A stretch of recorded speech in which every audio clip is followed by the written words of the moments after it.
Alrighty, the time is now 5:41, and as you can see on your screen there, we do still have a weather impact alert this morning. It's pretty heavy rain moving through the area right now, Alex. Yes, and it's not anything in the way of thunderstorms, in the way of severe weather or flooding risk. It is just some heavy rainfall that you haven't been used to over the last 3 months that you're walking outside to. And along with that, you can get some puddles of water, and that's going to obviously increase the risk of maybe hydroplaning. So try to avoid driving through any of those puddles on the edges of the roads. And this weather impact alert will go until 10 a.m. this morning, when heavy rainfall is finally forecasted to exit out to the east. Until then, going to be a messy morning commute, and just because the rain does stop over wherever you are heading outside to doesn't mean that the roads still aren't slick and your visibility isn't going to be limited. So here's a look at downtown Dublin. Not a live look. It looks like our camera is a bit frozen, so maybe a bit too chilly and a bit too messy of a forecast for our Skycam to continue operating like normal. 44 degrees. That's the other headline. Along with all this widespread rain, chilly temperatures scattered about the 40s is what you're walking outside to. Make sure that you are bundling up underneath all that rain gear that you have as you make your way outside. But we are seeing some promising signs of this satellite and radar imagery steadily improving. Rain getting a lot lighter over to the west, and even some spots of clearing down I-75 south near Unadilla, Perry, and over into Pulaski County near the Hawkinsville area.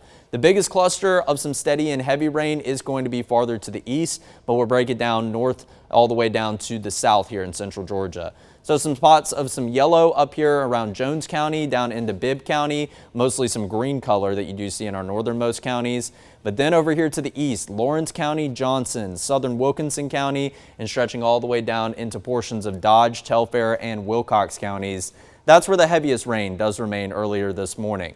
And this does correlate with your visibility map. You can see your visibility is limited farther over to the east, where we do see those patches of some steady and some heavy rainfall.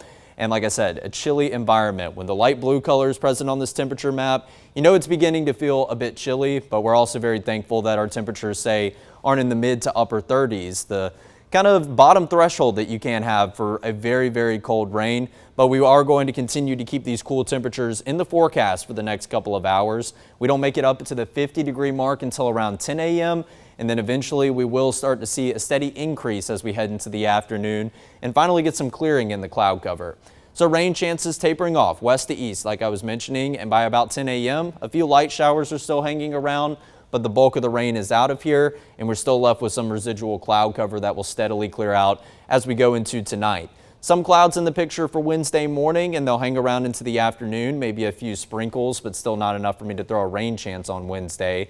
I do believe Wednesday is going to be that brief dry period that we have throughout the work week before we welcome back more scattered light shower chances on Thursday. Rain gets more widespread on Friday and tries to move out as early as Saturday morning, but still trying to fine-tune that forecast as we get closer. The good news is we will eventually clear out for the end of the weekend into the beginning of next week.